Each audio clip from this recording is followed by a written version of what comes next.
बंदो गुरुपद कंज कृपा सिंधु नर रूप हरि महामोह तम पुंज जासु बचन रवि कर निकरा धन्य धन्य सतगुरु सुखदा महिमा कही न जाए जो कुछ कहो तुम्हारी कृपा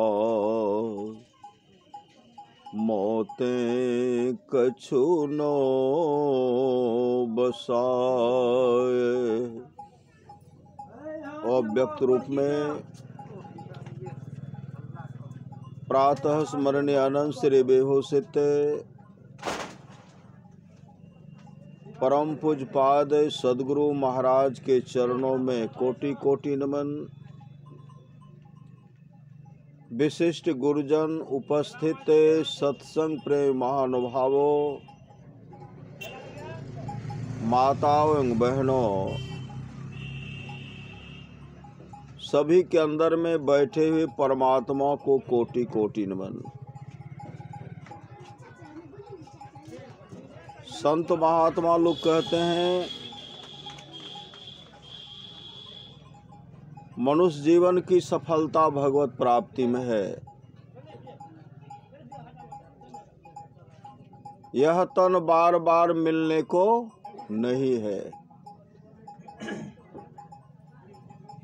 इसलिए आगे की यात्रा के लिए अभी से भगवत भजन रूपी धन संग्रह करो।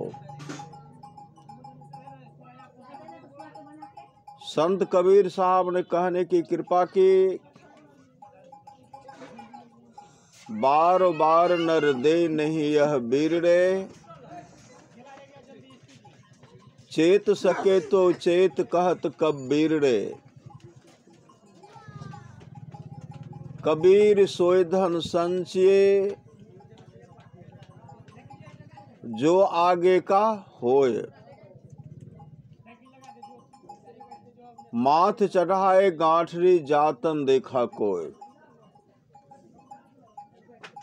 करिए नित सत्संग को बाधा सकल मिटाए, यह अवसर फिर ना मिले दुर्लभ नर्तन पाए। कहते हैं सत्संग नित्य कीजिए, जो भी बाधा है विपत्ति है मिट जाएगी, और यह सुअवसर यह मौका फिर हाथ आने वाला नहीं है।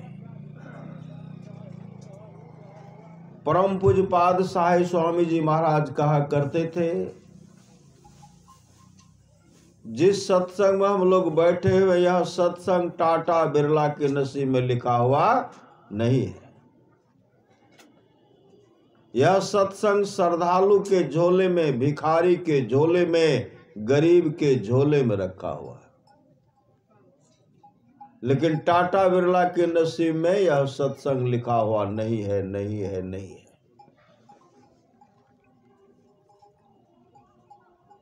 अभी हम लोग श्री रामचरितमानस सारसठी के सप्तम सोपान उत्तर कांड से सुन रहे थे। प्रभु श्री राम अपने प्रजा को उपदेश में कह रहे थे, बड़े भाग मानुष तन पावा। क्यों सुना रहे थे? भगवान श्री राम सिंहासन पर विराजमान थे, बगल में भक्त हनुमान भी थे, लक्ष्मण भरत शत्रुघ्न तमाम थे। सामने में कुत्ता बैठा हुआ था। कुत्ता जब खांसते हैं, उनके मुख से कीड़ा पिल्लू नीचे गिरता और धरती पर टहलने लगा।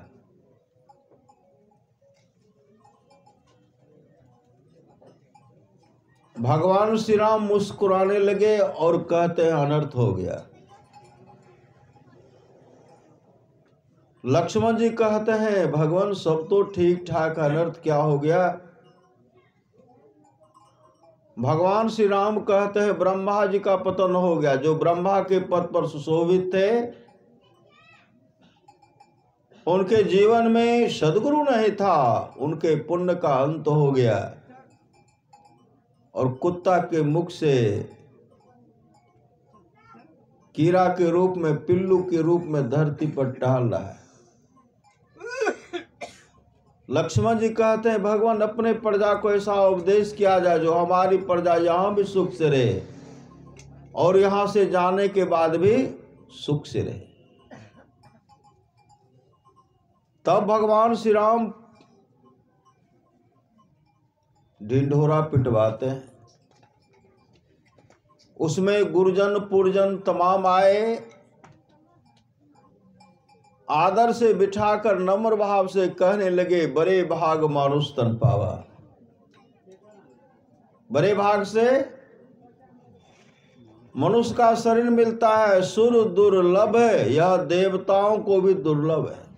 यह शरीर जो है देवताओं को भी दुर्लभ है।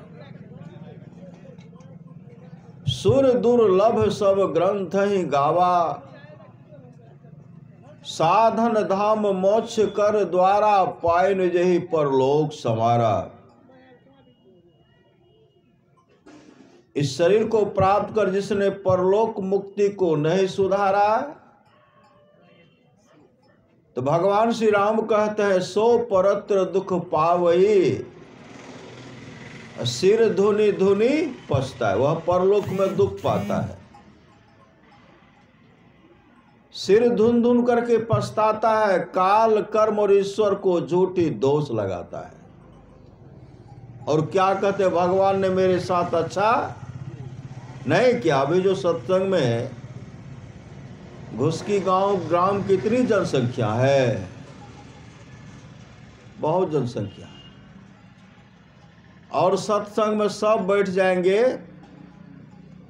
यह मुश्किल है। सबके पास यह भक्ति रूपी पूंजी है ही नहीं, वो सत्संग को क्या सुनेंगे। अब घर में प्रत्येक सदस्य हैं, क्या सब कोई सत्संग सुन रहे हैं? नहीं सुन रहे हैं, नहीं सुन रहे हैं, नहीं सुन रहे हैं, नहीं सुन रहे हैं। समझिए उनके भाग में लिखा हुआ नहीं है। भाग तो बनाना आपके हाथ में है। समय शुभ काम करने से मनाही नहीं करते हैं। अगर परिवार के लोग तमाम बैठ करके सत्संग सुनेंगे तो जीवन तो मंगलमय होगा। भगवान नरसिंह भक्त प्रहलाद से कहते हैं प्रहलाद, किसी भी कुल में मम भक्ता, मेरा एक भी भक्त हो जाता है तो 100 पीढ़ी को उद्धार कर देता है। 100 पीढ़ी को उद्धार कर देता है। परमारास महाराज की वाणी है, जिसके आसपास में सत्संग हो, वहां के लोग घर में बैठे रहे, सत्संग में नहीं आवे, नहीं जाए, समझिए ऐसे लोगों का भाग संस्कार गिरा हुआ है। लेकिन इसके लिए मानव का शरीर मिला है, खान पान में सुधार करना चाहिए, खान पान में सुधार करना चाहिए। परमारास महाराज कहते जहां रहना नहीं वहां सारी व्यवस्था हम लोग करते हैं। जहां रहना नहीं है वहां सारी व्यवस्था करते हैं। जहां जाना निश्चित है उस घर का पते नहीं है, उस घर का पता नहीं है, कहां जाएंगे। भगवान बुद्ध के समय की बात है। भगवान बुद्ध है और आनंद जा रहे थे। रास्ते में क्या देख रहे हैं? एक चितकबरी सुअर की बच्ची को देखते। चितकबरी सुअर की बच्ची थी और सब सुअर था। लेकिन उस बच्ची को देख करके भगवान बुद्ध मुस्कुराने लगे। आनंद कहते भंते आप क्यों मुस्कुरा रहे हैं? भगवान बुद्ध कहते देखो आनंद, इस चितकबरीश्वर की बच्ची को देख रहे हो? कहा भंते?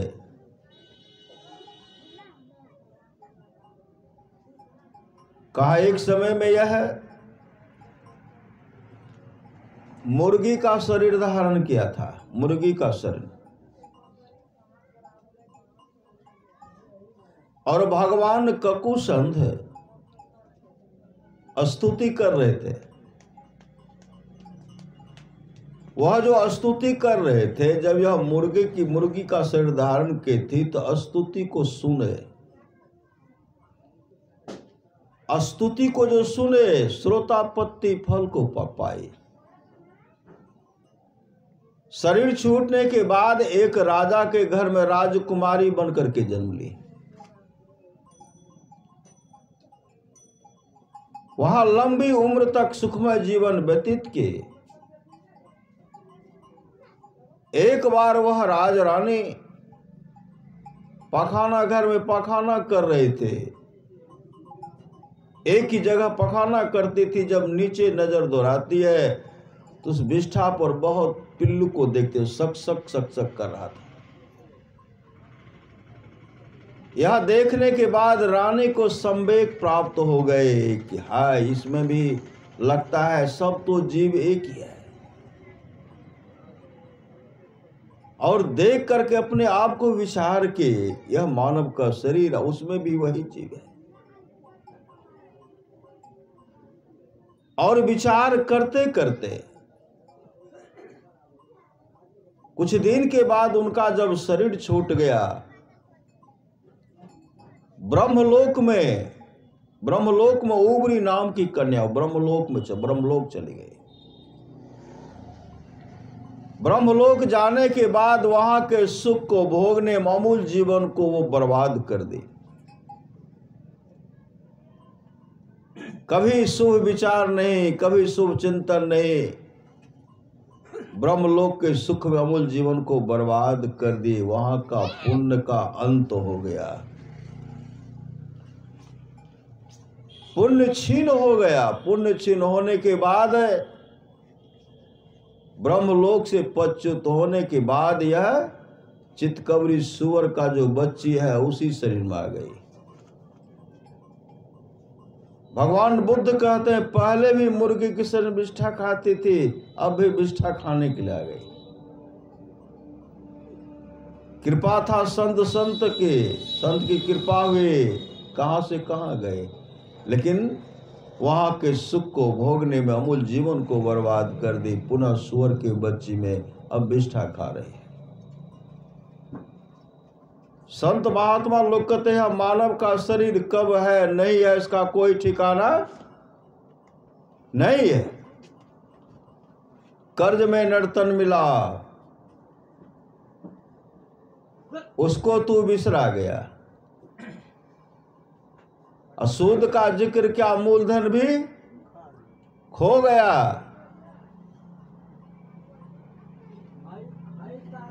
धर्म की डिग्री हुई, काल कुर्की आएगी, जिंदगी अधम तेरी नीलाम कर ले जाएगी। इसलिए संत महात्मा लोग कहते खान पान में सुधार कीजिए। संत तुलसी साहब कहते नरतन दुर्लभ देव को सब कोई कहत पुकार।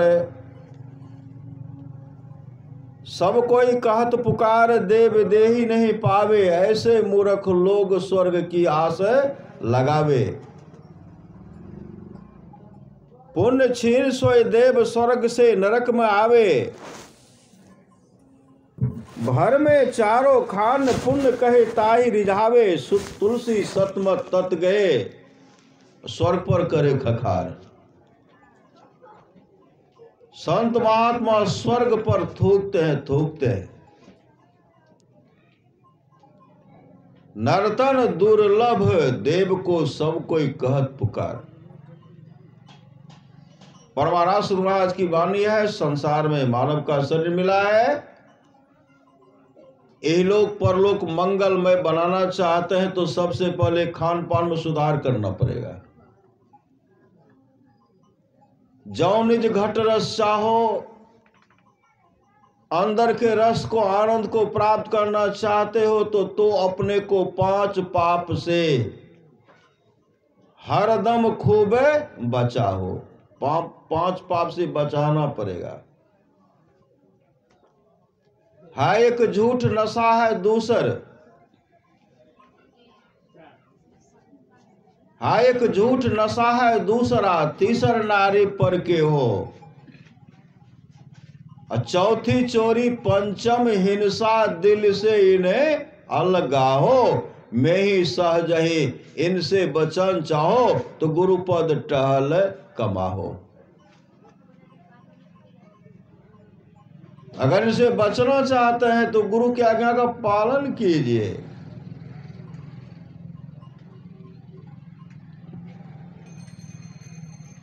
युधिष्ठिर जी महाराज झूठ बोले, 5 पांडव भी बोले, जो जो बोले सबको नरक का मुख देखना पड़ा। हिमालय में गल गए सब भाई। युधिष्ठिर जी महाराज को छोड़ करके सब भाई हिमालय में गल गए।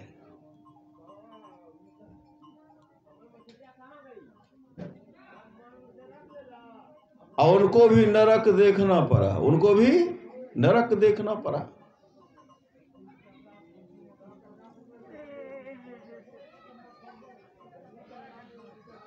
हाँ, एक झूठ नशा है दूसरा, कहा नशीली वस्तु से भी दूर रहिए।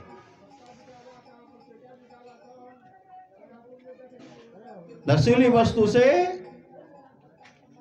दूर रहिए। कहा नशा का जो हुआ शिकार, उजरा उसका घर परिवार। नशा का जो हुआ शिकार, उजरा उसका घर परिवार।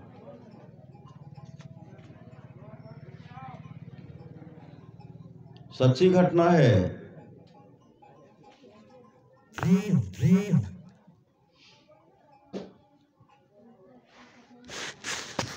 श्री सद्गुरु सच्ची घटना है। नितिन और विनीत 2 मित्र थे और दोनों एक ही साथ खेलते थे।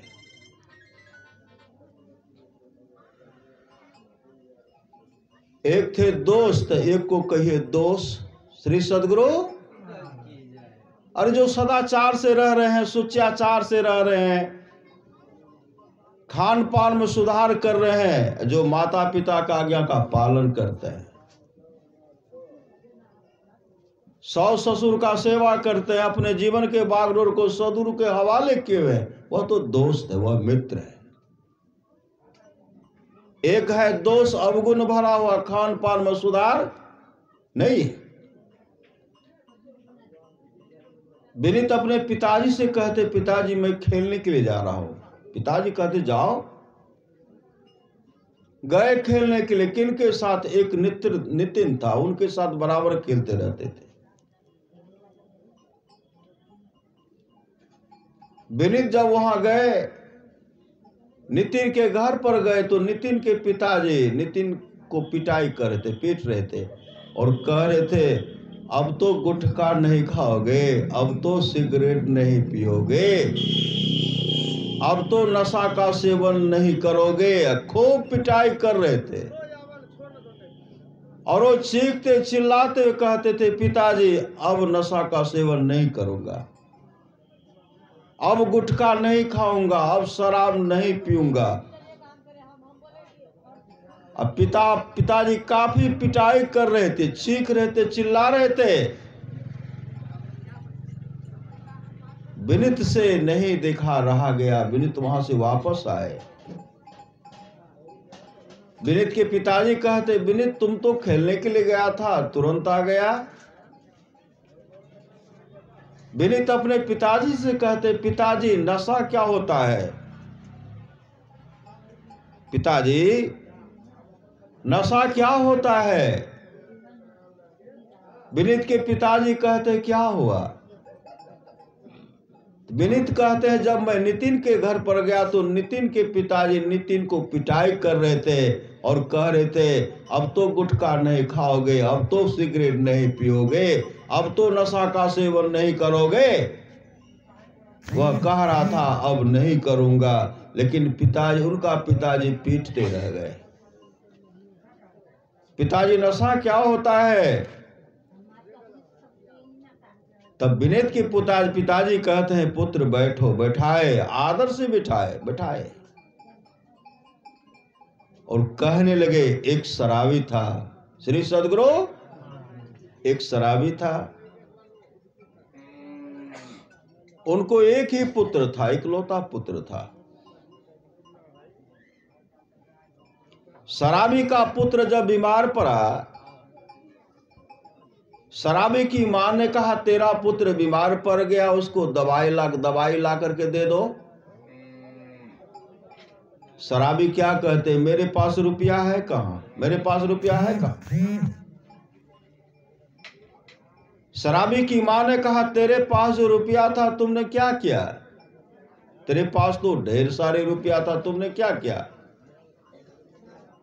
शराबी ने कहा मैं सब रुपया का शराब पी गया, सब रुपया का शराब पी गया। तो शराबी की मां ने कहा तेरा पुत्र बीमार है, दवाई ला करके दो, कोई व्यवस्था करो, किसी से ला करके इलाज कराओ। शराबी ने कहा मुझे कोई रुपया देगा भी नहीं। उसी समय शराबी की मां उनको 20 रुपया निकाल करके दिए और यह कह करके देखो तुम्हारा पुत्र बीमार पड़ गया, दवाई ला करके दे दो, तुम्हारा पुत्र ठीक हो जाएगा।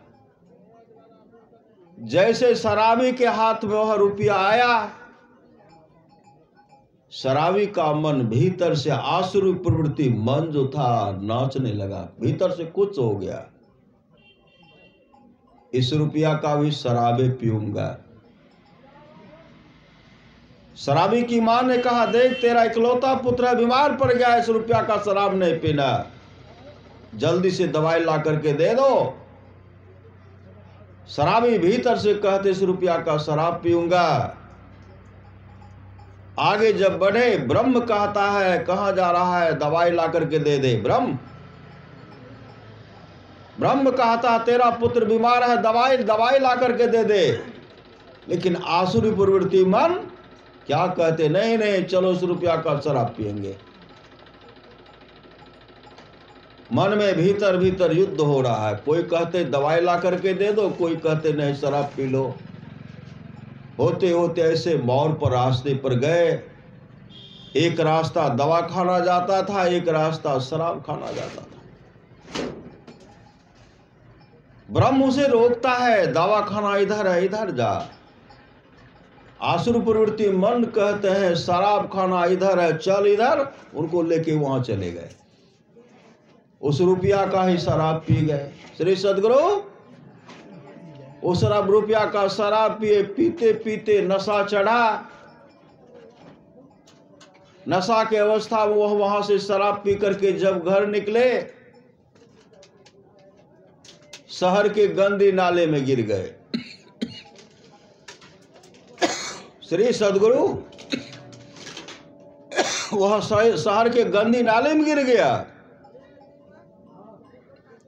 भर रात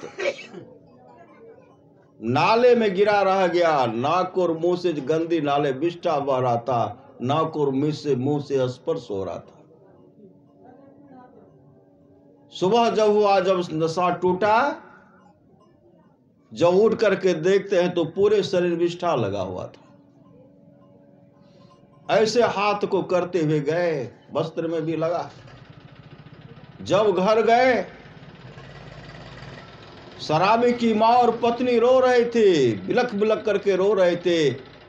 शराबी ऐसे देखते हैं, नशा जब उतरता है ना, नशा जब रहता है तब सबको खरीद लेते हैं, सबको गालियां बकते हैं, कहते हैं हमसे बढ़ करके कोई नहीं। और जब नशा उतर जाता है तो सब ऐठकर उसका समाप्त हो जाता है।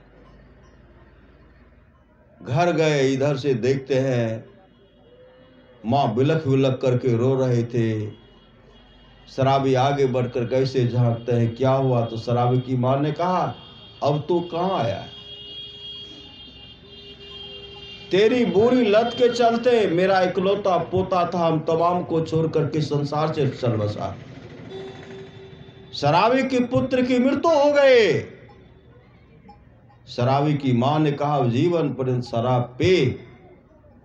जो इस कुल का दीपक था, जो धरण के रूप में दीपक था, वह तमाम हमको छोड़, हम तमाम को छोड़ करके चल बसा। तो जीवन भर अब शराब पीता रहा। पत्नी बिलख बिलख करके रो रही है, मां भी रो रही है, लेकिन शराबी के कोई होश नहीं।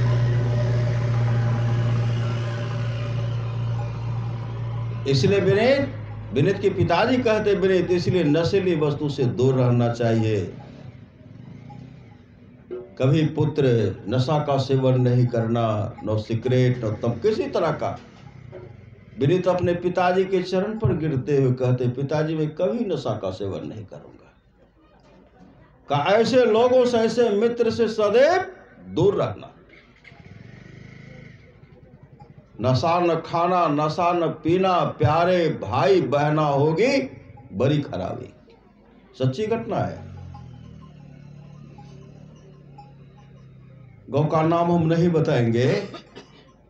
पत्नी है भजन भेद लेकर के ध्यान भजन करती है।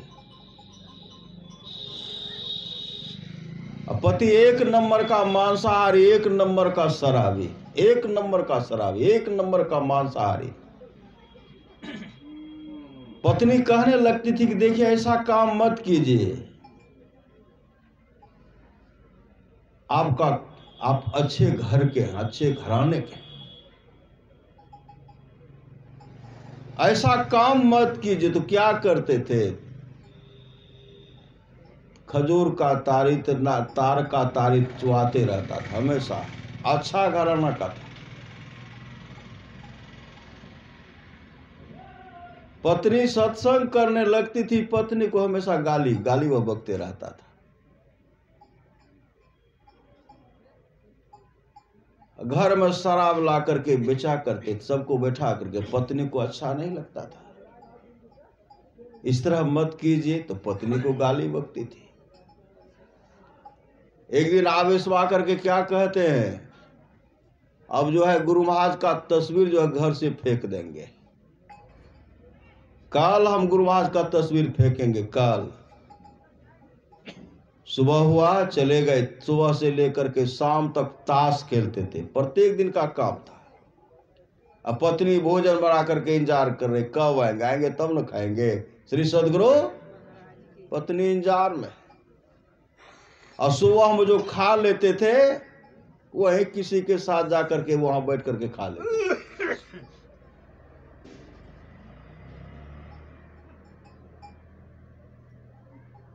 पत्नी से कहेंगे कल गुरु महाराज का तस्वीर को फेंकेंगे। कहाँ फेंकेंगे? कब्रिस्तान के पास एक बहुत बड़ा गड्ढा है जिसमें विष्ठा का ढेर है, उसी में फेंकेंगे, कल देख लेना। गए, सुबह से शाम तक वहीं रह गए। एकाएक वहां जो खेल रहे थे सबसे कहते, आज जो है गुरु महाराज का तस्वीर को गड्ढा में फेंकेंगे, कब्रिस्तान के पास एक गंदा गड्ढा है उसी में फेंकेंगे। यह उठ करके जब इधर आने लगे, उनका पांव जो है सुन्न हो गया। उसी जगह जहां ताश खेलते थे सुन्न हो गया, पूरा शरीर सुन्न हो गया। वो एक डेग भी आगे नहीं बढ़ रहे। उसी समय वह मूर्छित होकर के गिर गया। सब उठा करके लाए तो पत्नी के मन में कि शराब पी लिए हैं। कहा ले चलिए बाजार गए, किशुनगंज ले गए। डॉक्टर ने कहा इसको ले जाइए भागलपुर ले गए। उसके बाद वहां डॉक्टर ने कहा इनको ले जाइए सिल्लीगुड़ी। अब जो है ब्रेन हेमरेज हो गया। 32 लाख रुपया खर्चा हुआ। 32 लाख रुपया खर्चा हुआ तो अब किसी तरह वह चल रहा, लेकिन हाथ काम नहीं करा, ब्रेन भी काम नहीं करा, हल्का चलता है बैठता है, ये हालत है। अगर वो पत्नी धर्म पत्नी थी, उनके बात को मान करके वह नशा का सेवन नहीं करते, समय निकाल करके सत्संग करते, उनका जीवन भी बन जाता। इस तरह क्यों हुआ? तो गलत साथी मिल गया, गलत साथी मिल गया। गलत साथी के चलते आज वह दुख को भोग रहा है। एक सच्ची घटना, इधर हम पूर्णिया में सत्संग कर रहे थे, उनके बारे में पहले से पता था। 2 साल पहले भी उस बहन से भेंट हुई थी। इधर 11 तारीख को भी वहां गए सत्संग में। वह सत्संग आई, मैंने कहा बहन जी आप ठीक है? ने कहा क्या करूं बाबा, ठीक किसी तरह रह रही। कहा पतिदेव का समाचार कहिए। कहा है ठीके है, लेकिन गाली तो बकते रहते हैं। मुझे यह शराब दो वह दो, तो शराब तो पीना बंद हो गया है। चलिए फिर नहीं रहे। वो क्या किए थे जानते हैं?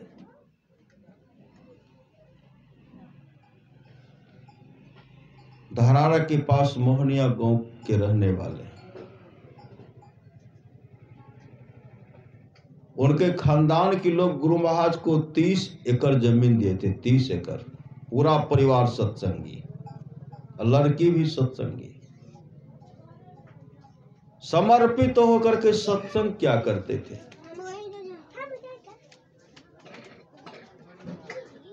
वह जब ससुराल गई तो गुरु महाराज का तस्वीर लेकर के गए।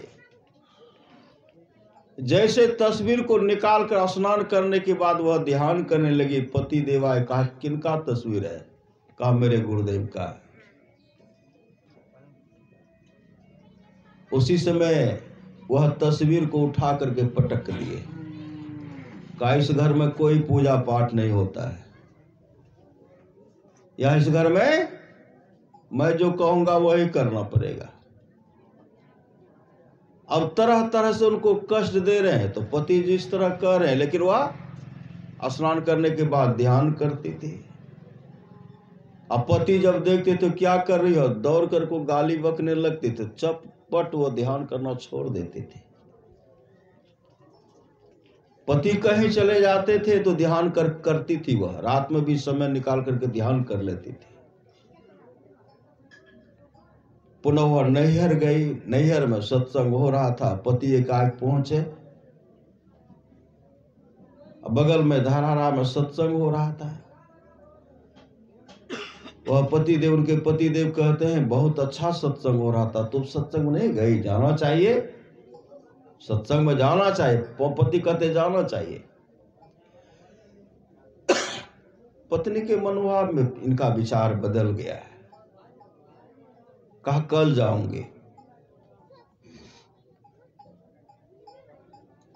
ये जब गए थे तस्वीर को खोलवा दिए थे कि बहुत सुंदर सब तस्वीर था, नहीं लिया, लेना चाहिए।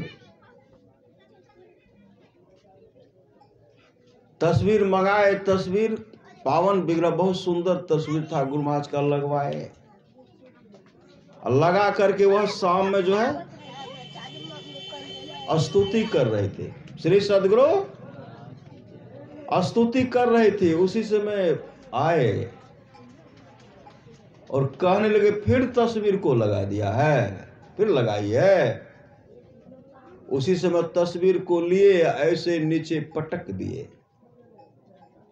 जूता मोजा बूट पहने हुए थे, बूट से तस्वीर को, शीशा को रगड़ दिए। शीशा फूट गया, फोटो तहस नहस हो गया। वह तस्वीर को मांग रही है, तस्वीर दे दीजिए, बिलख बिलख करके रो रही है। लेकिन पत्नी को धक्का मुक्का कर दिए, गाली गलौज करने लगे। उसी समय उनका पांव सुन्न हो गया, पांव सुन्न हो गया। अब कोई अंग काम नहीं कर रहा है। डॉक्टर के पास ले गए, ब्रेन हेमरेज हो गया, बहुत इलाज कराए, लेकिन बिस्तर पर पड़े हुए कब से कम 30-35 वर्ष से बिस्तर पर पड़े हुए हैं। करवट बदलने में भी कष्ट हो रहा है। और वह साध्वी है, उसके बल पर आज वह साध्वी गुरु महाराज की कृपा से पत्नी बेटी जो है ट्यूशन पढ़ाती है, बेटा भी ट्यूशन पढ़ा करके अपना जीवन यापन कर रहे हैं और बहुत सुखमय जीवन व्यतीत कर रही है। और वह कहने लगी, बाबा क्या करूं, बेटी जो है, बेटी देख रेख करती है, बेटा भी देख रेख करता है, अब दुख तो टल गया, क्या करूं, पति है, पति करवट बदलने में भी फिर भी गुरु महाराज से प्रार्थना करती हूँ, मेरा पति स्वस्थ रहे, कम से कम मेरा सुहाग अमर रहे, मेरा सुहाग अमानत रहे, यही गुरु महाराज से प्रार्थना करती रहती हूँ। और इनके पास जब ध्यान भजन करती तो गाली बकने लगते हैं, बगल में ध्यान करती।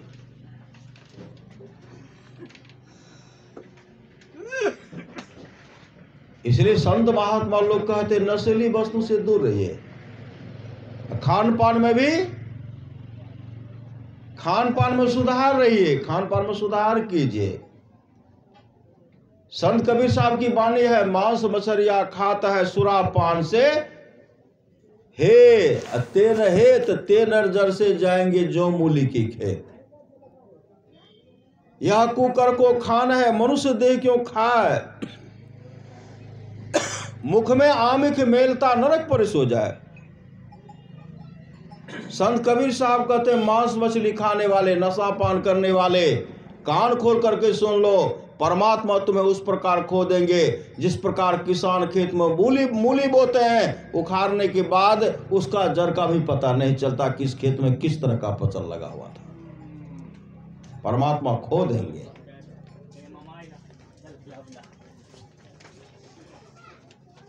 संत कबीर ने कहा, कहता हूं कह जात हूं, कहा जो मान हमार, जाका गर तू काटियो सो फिर काट तोहार। बदला माफ होने वाला नहीं है। भजन करना है तो भोजन सुधारो। अगर उद्धार होना चाहते, भजन करना चाहते हैं,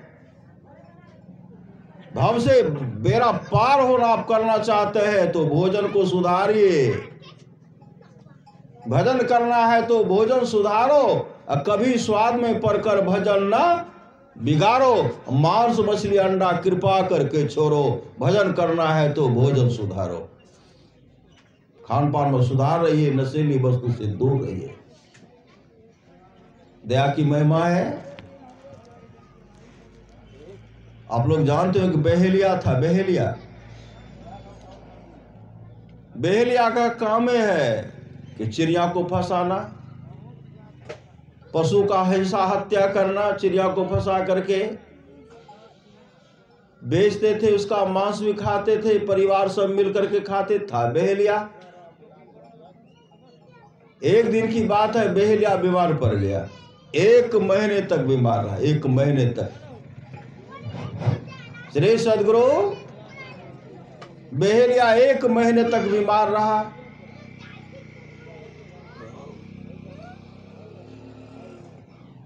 बहेलिया निकला कहाँ, शिकार खेलने के लिए। अब पूस का महीना था, 1 महीने तक मौसम गड़बड़ रहा, बूंदा बूंदी वर्षा हो रही थी, 1 महीने तक सूर्य का दर्शन नहीं हुआ था। बहेलिया के मन में हुआ कि मांस खाना चाहिए। चिड़िया फंसाने वाला जो पूरा सामान लिए घर से बाहर निकले, बगीचा जब गए, अपने चादर को वृक्ष के जड़ में रख करके इधर उधर चिड़िया को देखने लगे। उसी समय चिड़िया फंसाने वाला लकड़ी हाथ में था, एक जगह रख रहे थे। उधर से देखते टिटहरी चिल्लाती हुई आई, इनके बहेलिया की चादर में छिप गया। बहेलिया के मन में हुआ, मिला भी तो टिटहरी, जो अच्छा पक्षी नहीं है, जिसे लोग घृणा करते हैं, मिला भी तो टिटहरी। हुआ कि इनको उड़ा देना चाहिए। तब उधर से बाज पर नजर पड़ा, बाज उनके पीछे आए थे। दया आ गई। श्री सदगुरु दया आ गई। बाज के डर से अपने प्राण को बचाने के लिए हम मेरे चादर में छिप गए, बाज को उड़ा दिए, बाज उड़ गया, तब टिटहरी चादर से निकल करके फुदकती ही चली गई। और उसी समय क्या देख रहे हैं, पश्चिम दिशा की ओर देख रहे तो सूर्य का दर्शन उनका, सूर्यास्त की ओर जा रहे थे, उसी समय सूर्य का दर्शन हुआ। 1 महीने में सूर्य का दर्शन उनको हुआ था। घर आए, कुछ दिन रहे, कुछ दिन के बाद बहेलिया की मृत्यु हो गई। उनको जमदूत पकड़ करके जमलोक लेके जमराज की अदालत ले गए। जमराज वहां हिसाब पूछते हैं उनसे, बताओ जीवन में क्या क्या शुभ काम किया है। कोई जीवन में शुभ काम करते तब तो खाने पीने में अमूल जीवन को बर्बाद कर देते, कोई शुभ काम नहीं।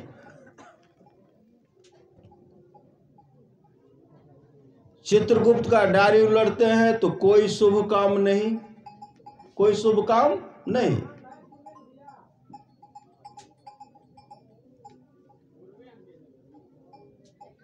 सर्प को पकड़ते थे, उनका खाल खींच लेते थे, बिटकों का खाल खींच लेते थे। पशु पक्षी को पकड़ करके जिंदे उनके रुआ को नोच डालते थे, जिंदे जला देते थे। कहते जाहिर जीव मारी मारी कैले तहु रे अहरिया, वह रे जीव बदला ले छो भवजल नदी रे किनरवा। जितने भी जीव को फंसा करके खाए थे, बेचे थे, जमराज की अदालत में सब खड़े हैं। और एक पक्षी आई, पक्षी कहने लगी, महाराज मैंने इनका क्या बिगाड़ा था, मैं अपने बच्चे के लिए दाना चुग रही थी, मेरा बच्चा घोंसला में था, मुझे पकड़ करके फंसा करके मेरे शरीर के रुए को जिंदे नोच डाला, जिंदे जला दिया। मैं छटपटाते रह गया और मेरा बच्चा घोंसला में तरफ कर प्राण को त्याग दिया। मैंने इसका क्या बिगाड़ा था, मैं इसके आंख के डेम को नोच करके खाऊंगी। कोई पक्षी आते, महाराज मैंने क्या बिगाड़ा था, मुझे भी यह फंसा करके खाया, इनके शरीर के मांस को नोच नोच करके खाऊंगी। कोई आते थे, महाराज मैंने क्या बिगाड़ा था, इन्हें मुझे फंसा करके खाया, मैं इसके शरीर को निगल जाऊंगा। तरह तरह से चारों तरफ घेरे हुए हैं। जमराज कहते हैं देखो, समय निकाल करके बारी बारी से तुम अपना अपना बदला ले लो। जहर जीव मारी मारी कैले तोहर हरिया, वह जीव बदला ले छो भवजल नदी रे किनरवा। मैं तुमको समय दे रहा हूं, बारी बारी से अपना बदला ले लो। जमराज बगल हो गए, जैसे ऊपर प्रहार करना चाहते, नोचना चाहते हैं पक्षी, मैं इसके आंख के डेम को नोच करके खाऊंगे। उसी समय एक टिटहरी फुदकती हुई आई, जमराज के चरण लिपट गई। महाराज इनको माफ कर दीजिए, दया की महिमा शीर्षक है। महाराज इनको माफ कर दीजिए, महाराज इनको छोड़ दीजिए। जैसे कहते महाराज इनको छोड़ दीजिए, वह पक्षी जो टिटहरी करने लगी, तमाम उन पर टूट पड़े। इन्होंने मुझे फंसा करके खाया और तुम करी छोड़ने के लिए उसी पर टूट पड़े। उसी से जमराज कहते हैं, अरे गरीब टिटहरी है, बेचारी टिटहरी को कहने दो, ये क्या कर रही है, तो तुम अपना बदला लेना। उसी समय वह टिटहरी कहने, महाराज एक बार बाज हम पर झपेटा लगाया था, झपटा था, मैं प्राण बचा करके इनके चादर में छिप गए थे, बाज से मेरे प्राणों की रक्षा की है, महाराज इन पर दया कर दीजिए, इन पर जब दया कीजिए। आत्मा कहां है? जमराज की अदालत में है। लाश कहां? लाश घर पर पड़ा हुआ। श्री सदगुरु लाश घर से उठा करके श्मशान घाट में चिता पर रख करके अग्निदान करने ही वाले थे, अग्निदान नहीं किए थे। उसी समय जमराज कहते हैं जो एक बार भी जीव पर दया करता है उसका 1 वर्ष उम्र बढ़ जाता है, 1 वर्ष आयु बढ़ जाती है। इसलिए यह एक जीव पर, पक्षी पर दया किया है, 1 वर्ष यह जीवित रहेगा और पुनः वहां से आने के बाद तुम लोग अपना बदला लेना। उसी समय जमदूत कहते हैं महाराज इनके शरीर में तो अग्निदान होने वाला है, खोज जमराज आए। उस शरीर में चिता पर जो रखा हुआ था अग्निदान करने के लिए फेरा लगाने ही वाले थे। जैसे उसमें जमराज उनमें प्रवेश कराते हैं, कहते हैं सावधान रहना। श्री सदगुरु जितने भी जीव को तुम खाए हो सब बदला लेने के लिए तैयार है, सावधान सचेत रहना। श्री सदगुरु उसी समय जीवन में कभी राम राम नहीं कहते। पहले के बूढ़े बाबा को देखिए, बूढ़े बाबा गाते थे राम नाम लड्डू गोपाल नाम घी, हरि नाम मिश्री घोर घोर पी। बूढ़े बाबा गाते थे, पहले के बूढ़े बाबा हमारे गांव में गाते थे, हम लोग सुनते थे। अभी के बूढ़े बाबा जिनको फुर्सत नहीं है अंडा खाने में, मांस मछली खाने में, अमूल जीवन को बर्बाद कर रहे हैं। आज के युवक भी उस ओर पड़े हुए, बहुत युवक पड़े हुए। ऐसे लोग क्या कहते हैं राम नाम आमलेट गोपाल नाम टी, हरि नाम बिस्कुट घोर घोर पी। इस तरह करने वाले संत महात्मा लोग कहते हैं जमराज के अदालत जाएंगे, जम बेदम कर देंगे और उसमें पश्चाताप करेंगे। संत कबीर साहब कहते पछतैबे रे बेईमान, गुरु के बिसारी पछे तैबे। अरे जले हीरा मोती संपत्ति बहुत, सब धन ठामे रहतो ऐतो जमदूत। कामू नहीं देतो तोरा माई बाप भाई, पुतली उलटी दे तो बेहतर देवे भाई। आज बेहलिया देख रहे हैं कि कोई मुझे बचाने वाला नहीं है, चीखे चिल्लाए। उनके जीवन में जो एक बार सिर्फ जीव पर दया किए थे, जमराज ने कहा 1 वर्ष जीवित रहोगे, सचेत रहना। जितने भी जीव को फंसा करके खाए हो सब बदला लेने के लिए तैयार है। श्री सदगुरु सब बदला लेने के लिए तैयार है। जैसे बहेलिया का आत्मा को शरीर में प्रवेश कराते हैं, चिता पर तो रखा हुआ था, बहेलिया के मुख से निकलता है राम राम राम राम। जैसे राम राम निकलता मुख से, जो भी सगे संबंधी आए थे दाह संस्कार करने, सब भागे, भूत हो गया, सब भागे। पुत्र भी फरार, भाई भी फिरार, सब सगे गांव के जितने भी सगे संबंधी सब फिरार हो गए। अब पुत्र गए घर में किवाड़ बंद कर लिए, भाई भी सब बंद कर लिए और कहते बाबूजी भूत हो गए आए। राम राम निकला उनके मुख से। श्री सदगुरु खुद जमराज उन पर जो लकड़ी लादा था जमराज हटाए। जमराज हटाए, जब घर गए तो पुत्र से कहते हैं किवाड़ खोलो। कहा नहीं आप तो भूत हो गए। कहते हम भूत नहीं हुए, हम 1 साल तक जीवित रहेंगे। कहा नहीं जाइए यहां से। पत्नी के पास, भाई के पास कोई किवाड़ को नहीं खोल रहे। पत्नी भी थर नहीं आप उधरे जाइए, आप तो मर गए थे। तब कहते हैं हम 1 वर्ष जीवित रहेंगे। एक टिटहरी पर जो दया किए थे, बात से बचाए थे, उसके चलते 1 वर्ष हम जीवित रहेंगे। तब पत्नी खोलते हैं। श्री सदगुरु पत्नी खोले, पुत्र भी खोले, भाई भी खोले, तमाम गांव के लोग वहां आए। सटते नहीं थे अलगे से। श्री सदगुरु धीरे धीरे जब बैठे सब आए, सब घटना बताए। मैंने एक टिटहरी को जो बचाया था जमराज की अदालत में, वही टिटहरी ने मुझे बचाया है। जितने भी जीव को फंसा करके खाए हैं सब वहां बदला लेने के लिए तैयार है। अपने पत्नी से कहते हैं आप मछली खाना छोड़ दो, मांस खाना छोड़ दो। पत्नी मान लिए, नहीं खाओगे। पुत्र को कहे तुम भी मत खाओ, पतोह को तुम भी, भाई को कहे मत खा, पूरे गांव के लोग को बैठा करके कहे आप लोग मत खाइए। सब उनके बात को मान लिए, सब मछली मांस खाना छोड़ दिए। 1 वर्ष तक लगातार वह सत्संग में अपने जीवन को लगाए। सत्संग में पूरे गांव में सत्संग का प्रचार प्रसार करने लगे। 1 वर्ष जीवित रहे श्री सद्गुरु। 1 वर्ष के बाद पूरे गांव को तो सत्संगमय बना दिए।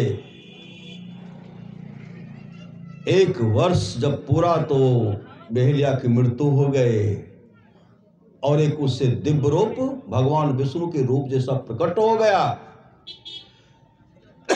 बैकुंठ लोक से विमान आया, उनको विमान पर बैठा करके भगवान विष्णु का जो पार्षद था और ऋषि मुनि चारों तरफ, ऋषि मुनि सब विमान पर उनको बैठाए हरि कीर्तन करते हुए उनको बैकुंठ धाम लेके चले गए। ये सत्संग का फल है।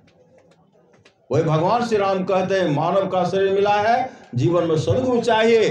करण धार सदगुरु दिरनावा, दुर्लभ साध सुलभ करी पावा। जो न तरे भव सागर, नर समाज अस्पार। सो कृत निंदक मंद मति, आत्म हन गति जाय। जो परलोक यहाँ सुख चाहो, सुनि मम बचन हृदय दृढ़ गाहो। सुलभ सुखद मार्ग यह भाई, भगति मोर पुराण श्रुति गाई। भगति सुतंत्र सकल सुख खाने, अबिनु सत्संग न पावहि प्राणे।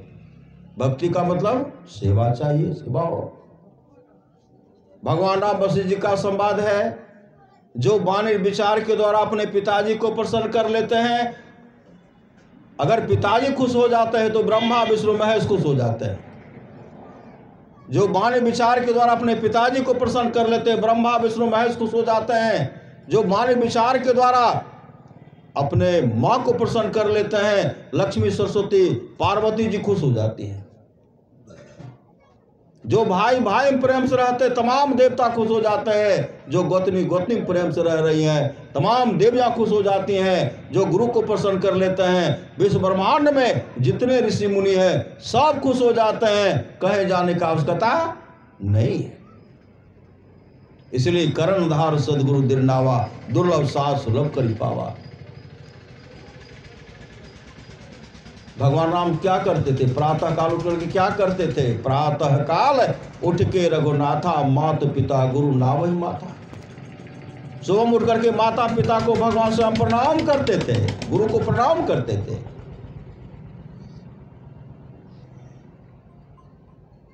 हर बात को भूलो भले, माँ बाप को मत भूलना। उपकार इनके लाखों, इस बात को मत भूलना।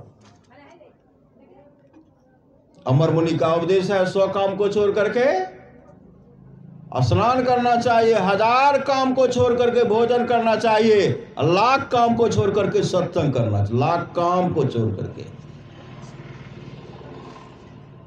खाने के चलते सत्संग भी छूट जाता, नहीं छूट जाता है, भक्ति भजन सब छूट जाता है खाने के चलते। सबका नहीं, जो खाने पीने में ही लगे रहते हैं। भगवत भजन करने वाले तो भगवान का गुणगान करते हैं, गुरु का गुणगान करते हैं, सत्संग करते हैं। 100 काम को छोड़कर का स्नान करना चाहिए, 1000 काम को छोड़ करके भोजन करना चाहिए, लाख काम को छोड़ करके सत्संग करना चाहिए, करोड़ों काम को छोड़ करके अपने जीवन के बागडोर को सदगुरु के हवाले करना चाहिए। भगवान श्री कृष्ण की वाणी है, निष्पाप उद्धव जी, कोई कितना भी अश्वमेध जग कर ले, कृष्ण चंद्रायण आदि आदि व्रत कर ले, उसके द्वारा हम सुलभता से प्राप्त नहीं होता। बस एक सत्संग ऐसा जरिया है जिसके द्वारा हम सुलभता से प्राप्त हो जाता, उस भक्त के बस में हो जाता और उस भक्त का परम कल्याण हो जाता। पर महाराज सद्गुरु महाराज कहने की कृपा की थोड़ा सा भी सत्संग करो, बड़ा लाभ होता है। जितना लाभ की बहुत धन के मिलने बहुत विद्या के पढ़ने से होता, उतना लाभ सत्संग से होता है। नित्य नियमित ढंग से सत्संग करो, सत्संग से खाली कोई मत रहो। अभी अमृत की वर्षा हुई, अध्यात्म ग्रंथ का सार सार ज्ञान कह दिया। जिसको याद रहा उसको अमृत मिला, जिसको याद नहीं रहा उसने अमृत को खो दिया।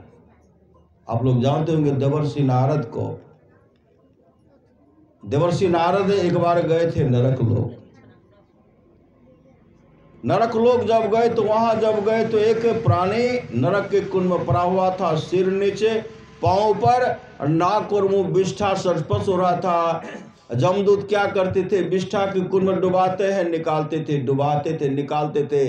जब बाहर निकलते तो छटपटाने लगते थे। देवर्षि नारद देख रहे थे। जब वह देवर्षि नारद को देखते तो वह अपना मूछ टेरने लगे। देवर्षि नारद कहते, भाई तुम तो नरक के कुंड में पड़े हुए, विष्ठा के कुंड में पड़े हुए हो, नाक और मुंह से विष्ठा स्पर्श हो रहा, काफी दुर्गंध हो रही, मूछ क्यों टेर रहे हो? नरक के कुंड में पड़ा हुआ प्राणी कहते हैं, देवर्षि आज मेरे घर पर सत्संग हो रहा है। देवर्षि नारद कहते, किस खुशी में? कहा मेरा पोता मां के पेट में है, सत्संग हो रहा है, जन्म लेगा तब सत्संग होगा, बड़ा होगा तब सत्संग होगा, इसलिए मूछ टेर रहा हूं कि अब नरक में रहने को नहीं है। नहीं है। आज हम लोग भारत बाबू के यहाँ क्या कर रहे हैं? सत्संग कर रहे हैं। यह सत्संग किस खुशी में हो रहा है? आज का सत्संग भारत बाबू के पोता का जन्मदिन है, राहुल कुमार का। उनके जन्मदिन के अवसर पर सत्संग हो रहा है। कभी उनके जन्मदिन पर सत्संग नहीं हुआ था। श्री सद्गुरु सबके जन्मदिन, सबके जन्मदिन, सबके मुंडन संस्कार के अवसर पर सत्संग नहीं होता। सबके छठी शिला के अवसर पर सत्संग नहीं होता। जो बहुत बड़े भाग्यशाली हैं उन्हीं के लिए सत्संग होता है। आप लोग जानते हो कि राजा कवास का 21 पीढ़ी तक का राजा नरक में पड़े हुए थे और नरक में काफी दुख भोग रहे थे। जमदूत ऊपर से पिटाई कर रहे थे। जमदूत ऊपर से पिटाई कर रहे थे। 21 पीढ़ी तक का राजा साकर थे। किसी के जीवन में न सत्संग था न सद्गुरु था। चीख रहे थे, चिल्ला रहे थे, बचाओ बचाओ। कौन बचाएंगे? श्री सद्गुरु कौन बचाएंगे? ब्रह्मानंद स्वामी कहते हैं, गुरुबिन कौन मिटावे भव दुख, गुरुबिन कौन मिटावे रे, गुरुबिन कौन सहाय नरक में, गुरुबिन कौन सहाय रे। बचाओ बचाओ। जमराज कहते अगर तुम्हारे वंशज के लोग सत्संग करवा लेते, गुरु धारण कर लेते, तुम्हारा उद्धार हो जाता है। तुम्हारे वंशज के लोग सत्संग करवा लेते, गुरु धारण कर लेते, तुम लोगों का उद्धार हो जाता। उसी समय 21 पीढ़ी तक का राजा जो नरक में पड़े हुए थे, राजा कवास को स्वप्न कहते हैं, कवास तुम सत्संग करवा ले, गुरु धारण कर ले, भजन भेद ले ले। राजा कवास की नींद टूटी, स्वप्न याद रहा और क्या कि संत सदगुरु के पास गए और कहते हैं मेरे यहां सत्संग कर दीजिए और मुझे भजन भेद दे दीजिए। संत सदगुरु आए, उनको ना भजन भेद देने के लिए, सत्संग करने के लिए। राजा कवास अपने से फूल तोड़ रहे थे। जब फूल तोड़ रहे थे उधर से पंडित जी आते। पंडित जी कहते हैं महाराज आप अपने से फूल तोड़ रहे हैं, फूल क्या कीजिएगा? राजा कवास कहते हैं आज हम भजन भेद लेंगे और मेरे यहाँ सत्संग भी है, पंडित जी आइएगा। तो पंडित जी कहते महाराज खरमास चल रहा है। श्री सद्गुरु खरमास चल रहा है, सत्संग मत करवाइए, भजन भेद मत लीजिए। राजा कवास कहते आज तो मेरे यहाँ सत्संग होगा ही, अब भजन भेद भी ले लेंगे। पंडित जी के मन में, श्री सद्गुरु पंडित जी के मन में एक बार इनके यहाँ पूजा सत्यनारायण भगवान का कथा कहते थे तो 1 साल से अधिक का अनाज दान पुण्य मिल जाता था। इस सब तो सत्संग कराएंगे, सब दान पुण्य हम लोगों का समाप्त हो जाएगा। श्री सद्गुरु पंडित जी अपना चाल चले।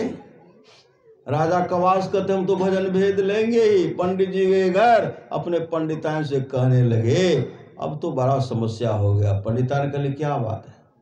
कहा राजा कवास आज भजन भेद लेंगे और सत्संग करेंगे। अब पूजा पाठ उनके घर में तो होगा नहीं। हम उनको कहे कि मत लीजिए, खरमास चल रहा है, अब तुम प्रयास करो। तो पंडितान आई रानी से, रानी भी अपने आप को तैयार हो रही थी भजन भेद लेने के लिए। पंडितान कह रही माँ महारानी आप कहीं जाइएगा क्या? कहा नहीं आज संत सदगुरु का पदार्पण हुआ, आज भजन भेद लूंगी, उसके बाद सत्संग होगा। पंडितान कहने लगे आपका माथा खराब हो गया है, खरमास चल रहा है। श्री सदगुरु खरमास चल रहा है, मत भजन भेद लीजिए। कहा नहीं महाराज का विचार है, नहीं लूंगी तो महाराज को बहुत कष्ट हो जाएगा। तो पंडितान क्या कहने लगे, लिखा हुआ है भाग में दुख सुख कहां से होगा? लिखा हुआ भाग में दुख सुख कहां से होगा? आप राजा महाराज के जीवन को पढ़िए न। जो भी राजा अपने जो भजन भेद लिए सब बैरागी बन गए, सब सन्यासी बन गए, सब कई राजा का नाम गिना दिए। राजा जंगल जाएंगे तपस्या करने के लिए, आपको राजपाट चलाने की रख देंगे और दूसरे राजा पर चढ़ाई करेंगे, आपको बंदी बना करके लेके चले जाएंगे। अभी तो राजरानी है, वहां चौका बर्तन करना पड़ेगा, दासी का काम करना पड़ेगा। माथा ठनक गया। श्री सदगुरु माथा ठनका। खरमास का उल्टे असर होगा, आप जान लीजिए। उनको कहते हैं। रानी गई वहां और महाराज के पास रोने लगी, महाराज मत लीजिए, खरमास चल रहा है, मत लीजिए, बहुत अशुभ हो। यह नहीं कह रहे कि पंडित ने कहा कि तुम पर दूसरे राजा चढ़ाई करेंगे, बंदी बना करके लेके चलेंगे, बात नहीं कहे। रोने लगी, उनके बात को मान गए। श्री सदगुरु उनकी बात को मान गए, मानना पड़ा। संत सदगुरु से कहते हैं महाराज अभी छोड़ दीजिए, बाद हम भजन भेद लेंगे, आपको जाएंगे बुला करके लाएंगे। न गुरु धारण की न सत्संग करवाए, संत सदगुरु चले गए। जैसे चले गए 2100 पीढ़ी तक का राजा जो नरक में पड़ा हुआ था, जमदूत का मुकदर चलने लगा। बचाओ बचाओ चीख रहे, चिल्ला रहे हैं। बगल में देवर्षि नारद खड़े थे। देवर्षि नारद कहते जमदूत से अभी तो बहुत शांत था, तुम लोग क्यों पिटाई कर रहे हो? जमदूत कहते हैं आज राजा कवास भजन भेद लेते, सत्संग करवाते, उसके लिए जमराज ने कहा मारपीट बंद कर दो। हम लोग पिटाई बंद कर देते। पहले तो प्रत्येक दिन मुकदर इन पर चलता है, उनके कहने पर छोड़ दिए।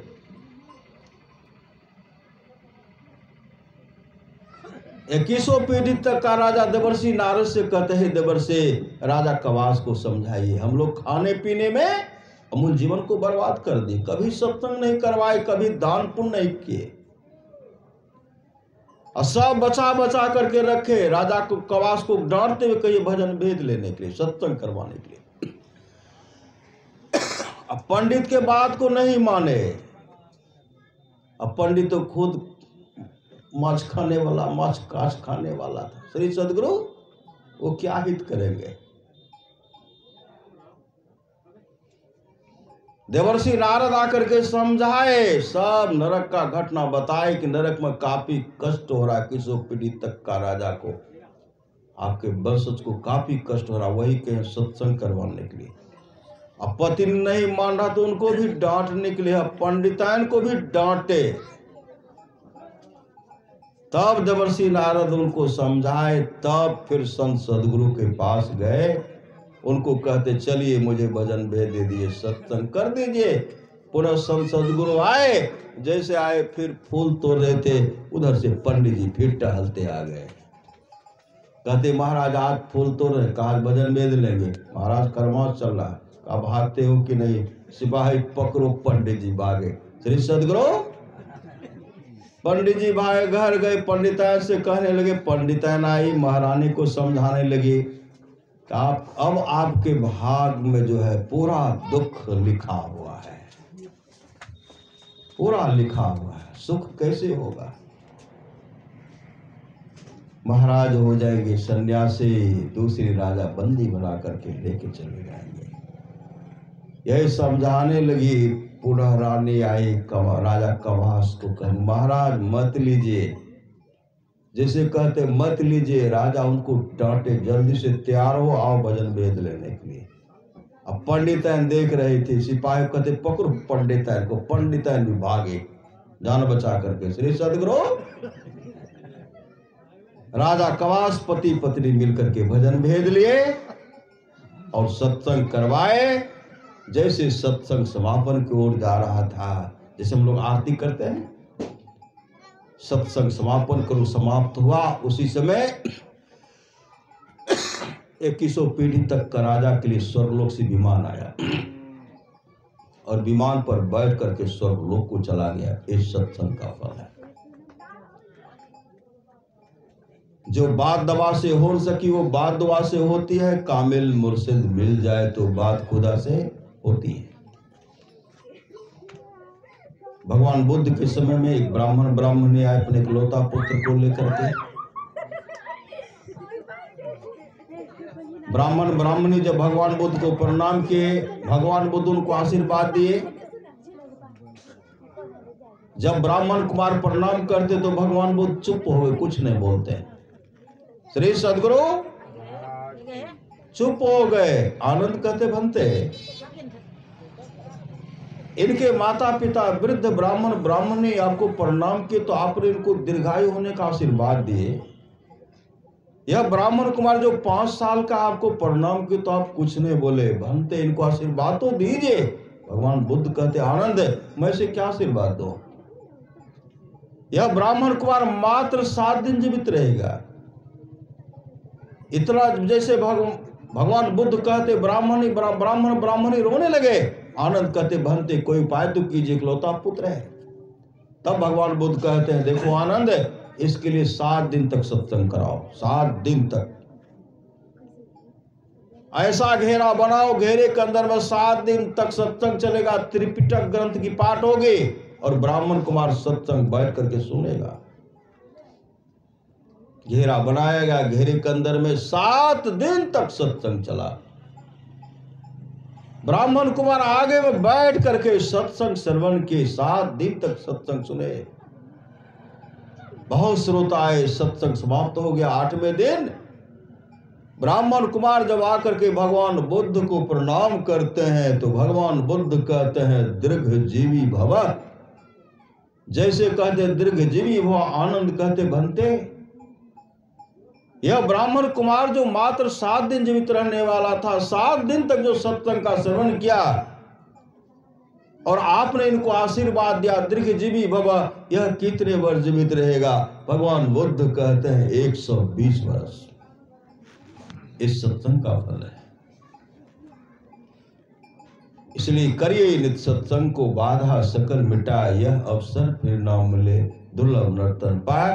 परमारास महाराज कहते जो लोग बहुत दिनों से सत्संग करते आ रहे हैं, अभी कर रहे हैं, आगे भी करेंगे, वे सभी महासुख के भागी होंगे। जिस बच्चे के लिए सत्संग का आयोजन किया गया है जन्मदिन के अवसर पर, परमारास महाराज सब कुछ जानते हैं। रामचरितमानस माया है, मति की रति गति भूत भलाई, जब जही जतन जहां जही पाए, सो जानव सत्संग प्रभाव लोकों वेदनों अनुपाओ। ये तमाम चीजें आज तक जिस किसी को मिला है सत्संग के प्रभाव से ही हुआ जानना चाहिए। लोक और वेद में इसके मिलने का दूसरा कोई उपाय नहीं। लेकिन खान पान में सुधार होना चाहिए। परिवार के लोग को भी खान पान में सुधार करना चाहिए, क्योंकि यह शरीर सदा रहने वाला नहीं है। खाए खुराका पहन पोशाका जम का बछड़ा पलता है, जम बेदम कर देंगे। अभी तो ऐठ कर करते हैं कि हम खावे करेंगे, हम नशा का सेवन करवे करेंगे। जमदूत काफी कष्ट, जमराज बहुत कष्ट देंगे। उस कष्ट से बचना चाहते हैं तो खान पान में सुधार रखिए। माता पिता का सेवा कीजिए, सास ससुर का सेवा कीजिए, पति का सेवा कीजिए, आपस में मेल से रहिए। परमारास महाराज कहते हैं ईश्वर भजन सत्संग भजन करते रहिए, खाना दाना और कपड़ा की कभी कमी नहीं रहेगी। भगवान श्री कृष्ण कहते हैं निष्पाप उद्धव जी, कोई कितना भी अश्वमेध जग कर ले, कृष्ण चंद्र आदि आदि व्रत कर ले, उसके द्वारा हम सुलभता से प्राप्त नहीं होता। बस एक सत्संग ऐसा जरिया है जिसके द्वारा हम सुलभता से प्राप्त हो जाता, उस भक्त के वश में हो जाता और उस भक्त का परम कल्याण हो जाता। और महाराज महाराज ने कहने कृपा की, थोड़ा सा भी सत्संग करो, बड़ा लाभ होता है। जितना लाभ कि बहुत धन के मिलने अनगिनतों को लाभ हुआ है। बहुत धन के मिलने, बहुत विद्या के पढ़ने से होता है, उतना लाभ सत्संग से होता है। नित्य नियमित ढंग से सत्संग करो, सत्संग से खाली कोई मत रहो। अभी अमृत की वर्षा हुई, अध्यात्म ग्रंथ का सार सार ज्ञान कह दिया। जिसको याद रहा उसको अमृत मिला, जिसको याद नहीं रहा उसने अमृत को खो दिया। बोलिए प्रेम से श्री सद्गुरु महाराज की जय।